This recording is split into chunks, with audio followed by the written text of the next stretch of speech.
Sir గురువుగారు, మీ సర్వీస్లో గవర్నమెంట్స్లో, డిపార్ట్మెంట్స్లో, ట్రస్ట్లలో, foundations, ఈ ఎన్జిఓస్లలో వేలాది స్ట్రక్చర్స్ ప్రాజెక్టులకు ప్లాన్స్, డిజైన్స్, ఐడియాస్ ఇవ్వడం జరిగిందని తెలిసింది. అవి ఏవి కొట్టుకోపోలేదు, కుంగలేదు, పడిపోలేదు, చాలా స్ట్రాంగ్గా ఉన్నాయని తెలిసిందండి.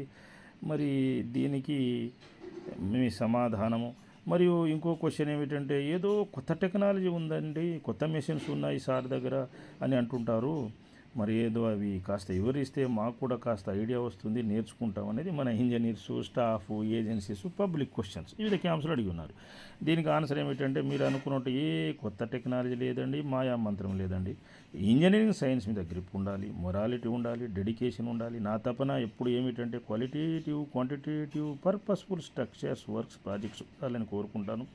Right from investigation survey to foundation treatment to super structure వరకు కేర్ తీసుకోవాలి. సాయిల్ టెస్ట్, మెటీరియల్ టెస్ట్ తీసుకోవాలి. నాది ఎప్పుడు కాపీ ఉండదండి. Own design, plan, idea, thoughts, ఎప్పటికప్పుడు ఆ స్ట్రక్చర్స్ని బట్టి, వర్క్స్ని బట్టి, ప్రాజెక్ట్స్ని బట్టి, ఏరియాని బట్టి, సాయిల్స్ని బట్టి, చుట్టూ సర్కమ్స్టెన్సెస్, ఆ సిచ్యువేషన్ని బట్టి నా డిజైన్ ఉంటుంది. ఫర్ ఎగ్జాంపుల్ బిల్డింగ్ చూడండి, ఇక్కడ సిమెంట్ బ్రిక్ సైజ్ ఎంత అండి? 11 ఇంచులు 6, 5 ఉంది. అయితే ఇట్లా నిలువు కట్టారు, అడ్డంగా పెట్టకుండా. సో ఈ బిల్డింగ్కి రేకులు ఎగిరిపోతున్నాయి అన్నమాట.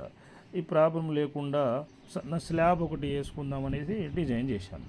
అయితే ఆ గోడలు కాస్త అట్టుగా ఉంది, లోడ్ ఆపేది కొద్దిగా డౌట్ఫుల్గా ఉంది అనమాట, లోడ్స్ క్యాలిక్యులేషన్ డిజైన్ చేస్తే.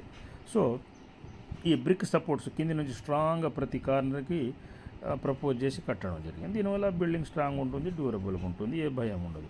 అలాగే ఒక టీఓ గారి బిల్డింగ్ దొంగలు రాడ్లు కట్ చేసుకుపోయారు, పిల్లర్స్ కట్టే మార్గం లేదనమాట. దానికి కూడా మంచి డిజైన్ ఇచ్చాను, ఆ బిల్డింగ్ కూడా స్ట్రాంగ్గా ఉంది.